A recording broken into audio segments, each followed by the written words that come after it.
students to walk in groups at all times after a student's uncomfortable journey home from a local restaurant. Severe weather conditions caused Greenwood Library staff to herd students into the basement. A fundraiser for the Japanese relief effort sponsored by the Longwood Police Department, and upcoming events to mark the end of another academic year. Hello and welcome to LU News. I'm your host, Maria Sullivan. We begin with an unsettling encounter during a student's walk home from a local restaurant one evening. It was on this street that junior Emily Marone first came across the man driving a silver station wagon. Well, I was just walking home and I noticed a car going really slow. He was going as slow as I was walking, so that was just what set off the first red flag. And he actually yelled things to me that were just inappropriate and I did not expect. Later that evening, the same vehicle repeatedly passed the porch on which Emily and her friends sat along Buffalo Street.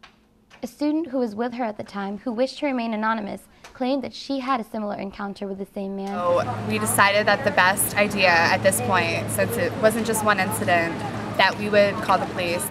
Police identified the man as Gregory Wright. The officer that spoke with Emily said that Wright has had past convictions that she did not want to disclose to students. She also mentioned that she was sure that he will be making appearances in the future and warned students to avoid walking alone at all costs. Flyers that describe his appearance and vehicle have been posted in every residence hall entrance. Wright is said to be in his early 40s, around 5'9" in height and 150 pounds. He has brown hair, brown eyes, no facial hair, and again drives a silver station wagon. Both Longwood and Farmville police, who could not be reached for comment before press time, encourage students who see this man to contact either office at the numbers shown on the screen or in an emergency, dial 911. Last weekend, the Longwood Police Department and student Sonia Ast held a fundraiser for the Japanese relief effort in Willett Gym.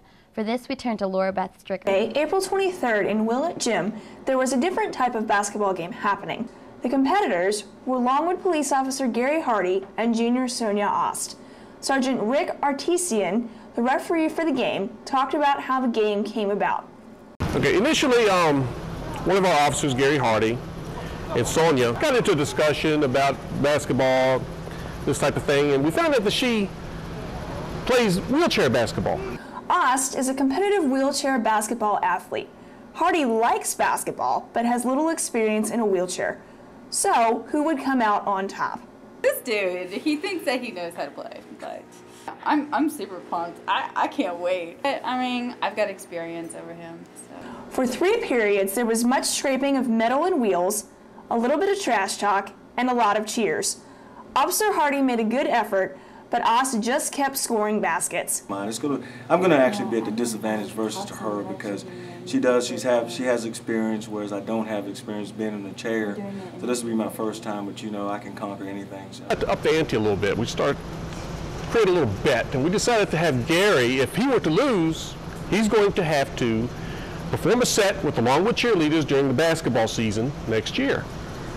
And we were looking at something for Sonia to do in case she lost, and I decided, command decision, that Sonia would have to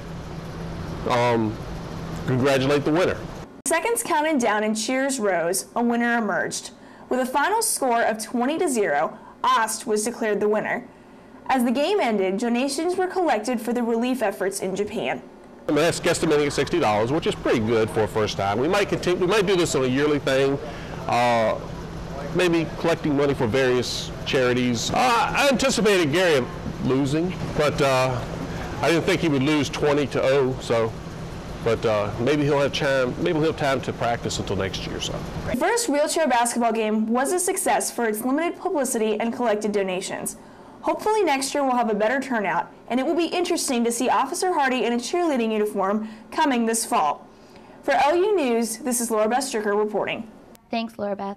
What started out as a casual rainfall turned into a hailstorm, which then became a tornado warning. LU News was on campus to catch the precautions taken inside Greenwood Library. Around 7:30, library staff evacuated students into the basement where they had to wait out the situation. We're in the library basement now. Some people are still trying to do work. I just walked into the building when I saw the line of people probably, headed somewhere safe. I don't think my computer's even going to turn on, so I don't see any outlets.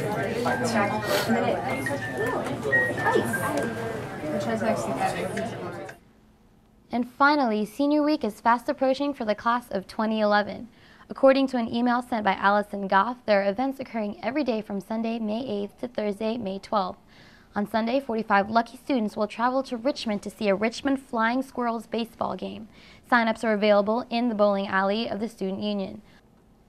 Monday will feature a free picnic and music along with a beer garden. The first 100 seniors to show will receive a free beverage. Tuesday is bowling in 202 Bar and Grill. Wednesday has two events. Afternoon poolside service at Sunchase with free smoothies, while Wednesday night is a showing of the movie No Strings Attached on Stubbs Lawn with free snacks and soda. Finally, Thursday night is specials at McAdoo's with proceeds going toward the Shane Adcock Memorial Scholarship. For updates, visit longwoodsga.weebly.com. And that's all we have for you today. I'm Maria Sullivan, and from all of us here at LU News, have a great day and a wonderful summer.